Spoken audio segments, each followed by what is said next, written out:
Hello everyone, welcome to the channel. और आज मैं आप लोगों के लिए मध्यकालीन इतिहास से क्वेश्चंस लेकर आई हूँ। और ये उसकी पहली सीरीज का जो है उसका पहला पार्ट है। इसमें मध्यकालीन इतिहास से रिलेटेड कुछ इम्पोर्टेंट एमसीक्यूज़ हैं और इसके आगे भी मैं इसके कुछ और पार्ट्स बनाऊँगी। ये सारे के सारे जो क्वेश्चंस हैं मोस्टली आपको DSSB में मिल जाएंगे, इम्पॉर्टेंट हैं। फर्स्ट जो पेपर होता है उसमें जो जनरल अवेयरनेस के क्वेश्चंस हैं उनमें से मिडिवल हिस्ट्री से कम 3 क्वेश्चंस पूछे गए थे 2021 में, अभी भी पूछे गए हैं। और इससे पहले 2018 में भी क्वेश्चंस आए थे, तो उसके लिए काफ़ी इम्पॉर्टेंट है। ध्यान से आप लोग देखिएगा। सबसे पहला क्वेश्चन है, हसन निज़ामी और फ़क़ मुदब्बिर किसके दरबारी कवि थे? कुतुबुद्दीन ऐबक, इल्तुतमिश, बलबन या फिर अलाउद्दीन खिलजी। उत्तर है इसका कुतुबुद्दीन ऐबक। कुतुबुद्दीन ऐबक के दरबारी कवि थे हसन निज़ामी और फ़क़ मुदब्बिर। दूसरा प्रश्न है, मोहम्मद गौरी ने पहली बार भारत पर आक्रमण कब किया था? ये भी काफ़ी महत्वपूर्ण प्रश्न है। मोहम्मद गौरी ने भारत पर पहली बार आक्रमण सन 1175 में किया था। उस समय वहाँ करमात जाति के मुस्लिम शासकों का राज्य हुआ करता था। ठीक है, अगले प्रश्न पर चलते हैं। तीसरा प्रश्न है, किसके काल को मुगल चित्रकला का स्वर्ण काल कहा जाता है? हमारे पास ऑप्शन हैं अकबर, जहांगीर, शाहजहां, औरंगजेब। उसमें जो जहांगीर हैं उनका जो समय रहा है उसको चित्रकला का स्वर्णकाल, मुगल चित्रकला का स्वर्णकाल कहा जाता है। वहीं तो दूसरा प्रश्न है वो भी मुगल काल से ही है, पर वो वास्तुकला से रिलेटेड है। तो हम सभी जानते हैं शाहजहां ने, जिन्होंने आगरा का जो ताजमहल है, मशहूर ताजमहल, वर्ल्ड में मशहूर ताजमहल जो है उसका निर्माण करवाया था। मुगल जो वास्तुकला का जो स्वर्णकाल है वो शाहजहां के समय पर रहा था, जबकि चित्रकला का जो स्वर्णकाल है वो जहांगीर के समय पर रहा था। पांचवा प्रश्न है, मोहम्मद बिन कासिम ने भारत पर आक्रमण कब किया था? 711, 712, 713 या फिर 714वीं ईस्वी में। इसका उत्तर है 712, यानी कि 712 ईस्वी में मोहम्मद बिन कासिम ने भारत पर आक्रमण किया था। और उस समय सिंध के जो राजा थे उनका नाम था दाहिर। ठीक है, अगला प्रश्न है, लिंगराज मंदिर इसमें से किस प्रदेश में है? उड़ीसा, आंध्र प्रदेश, उत्तर प्रदेश या फिर कर्नाटक? इसका उत्तर है उड़ीसा। उड़ीसा में है लिंगराज मंदिर। ये मंदिर उड़ीसा की राजधानी भुवनेश्वर में है और इसे जजति केशरी ने बनवाया था। यह 11वीं सदी में बनाया गया था, लेकिन फिर भी इसके कुछ जो हिस्से हैं वो 1400 साल पुराने माने जाते हैं। अगला प्रश्न है, नटराज की कांस्य मूर्ति किस वंश से संबंधित है? चोल, चोर, पांड्य या फिर राष्ट्रकूट? इसका उत्तर है चोल राजवंश से संबंधित है नटराज की जो कांस्य मूर्ति है। और नटराज मतलब कि जो तांडव नृत्य की मुद्रा में शिवजी हैं उनको नटराज कहा जाता है।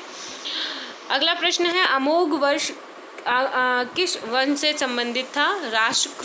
राष्ट्रकूट, चोल, चेर या फिर पांडे?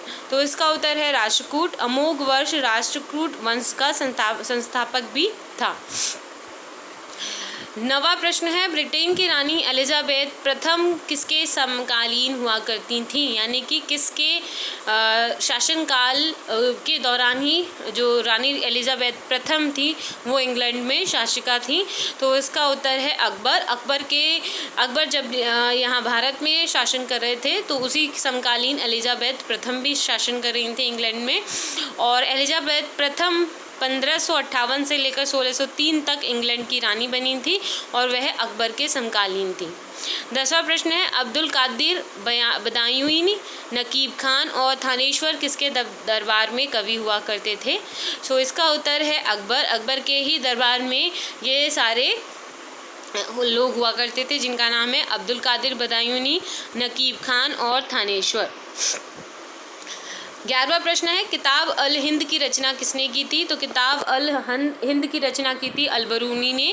सो अल-बरूनी ने सर्वप्रथम भारतीय संस्कृति का अध्ययन किया था और उन्होंने वो जो अल-बरूनी थे वो महमूद गजनबी के साथ में भारत आए थे और उन्होंने किताब अल हिंद की रचना की थी भारतीय संस्कृति का अध्ययन करने के बाद में। 12वां प्रश्न है कि सल्तनत कालीन राजा ने अपने अमीरों के बीच उसकी इजाज़त के बिना दावतों त्योहारों मनानों पर बिल्कुल रोक लगा दी थी। तो इसका उत्तर है अलाउद्दीन खिलजी। सो अलाउद्दीन खिलजी ने ही अपने राज्य में जितने भी होने वाले पॉसिबल विद्रोह हो सकते थे उन सबको दबाने और उसकी आशंका से बचने के लिए ऐसा रोक उन्होंने अपने यहाँ पर लगाई थी। इसके बाद में अगला प्रश्न है 13, अलाई दरवाज़ा किसका प्रवेश द्वार है? तो कुतुब मीनार, जामा मस्जिद, लाल किला या फिर ताजमहल। सो जो अलाई दरवाज़ा है वो जो कुतुब मीनार है उसका प्रवेश द्वार है और 1311 ईस्वी में अलाउद्दीन खिलजी ने इसको बनवाया था। 14वां प्रश्न है, बाबर ने भारत को सबसे शक्तिशाली राजा किसे बताया है? तो कृष्णदेव राय, राणा सांगा या फिर उपर्युक्त दोनों या फिर इनमें से कोई नहीं। तो जो कृष्णदेव राय हैं उन्होंने बाबर को भारत का सबसे शक्तिशाली राजा बताया था, सबसे पावरफुल किंग जो है उन्होंने बताया था। कृष्णदेव राय विजयनगर साम्राज्य के सबसे महान राजा थे। उनका राज्य वर्तमान तमिलनाडु, केरल, उड़ीसा, कर्नाटक, आंध्र प्रदेश तक फैला हुआ था और उन्होंने ही बाबर ने कृष्णदेव राय को भारत का सबसे शक्तिशाली राजा बताया। नेक्स्ट प्रश्न है, निम्नलिखित शहरों में से एक प्रसिद्ध स्मारक रूमी दरवाजा कहाँ पर स्थित है? लखनऊ, दिल्ली, आगरा, मथुरा। सो जो प्रसिद्ध स्मारक है रूमी दरवाजा वो स्थित है लखनऊ में और यह अवधी जो वास्तुकला है उसमें इसको बनाया गया है। 16 प्रश्न है, फिरदौस मंजिल किस मुगल राजा को कहा जाता है? सो मोहम्मद शाह रंगीला, शाह आलम द्वितीय, अकबर द्वितीय और बहादुर शाह प्रथम। तो इसको कहा जाता है शाह आलम द्वितीय को मुगल फिरदौस मंजिल कहा जाता है। शाह आलम द्वितीय एक मुगल सम्राट था जिसे अंग्रेजों के हाथों बक्सर के युद्ध में हार नसीब हुई थी। 17वां प्रश्न है, मेहरुनिसा किस नाम से प्रचलित थी? तो मेहरुनिसा जो हैं वो नूरजहाँ के नाम से प्रचलित होती थी, जो जहांगीर की पत्नी थी और जहांगीर ने ही उनको नूरजहाँ की उपाधि प्रदान की थी। पर जहांगीर की पत्नी बनने से पहले वो किसी एक मेहरुनिसा शेर अफगान की विधवा हुआ करती थी। उसके बाद में उन्होंने जहांगीर से शादी की थी। अगला प्रश्न है, शराब गुटखा किस राष्ट्रवादी कवि की जो है हस्तलिपि है? तो इसका उत्तर है भगत पीपा। भगत पीपा की जो हस्तलिपि में लिखा, भगत पीपा ने अपनी हस्तलिपि में शराब गुटखा को लिखा है। 19वां प्रश्न, कबीर इसमें से किसके शिष्य हुआ करते थे? तो रामानंद उनका नाम है।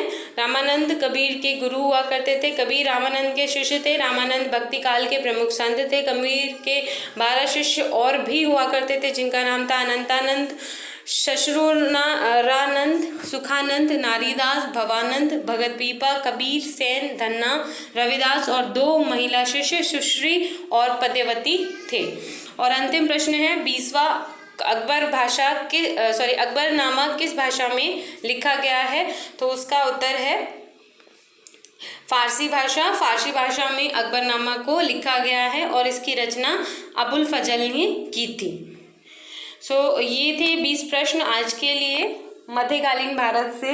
इसके आगे भी आपको इसके पार्ट्स मिलेंगे। If you like the video then please hit the like button and also subscribe to the channels. Thank you.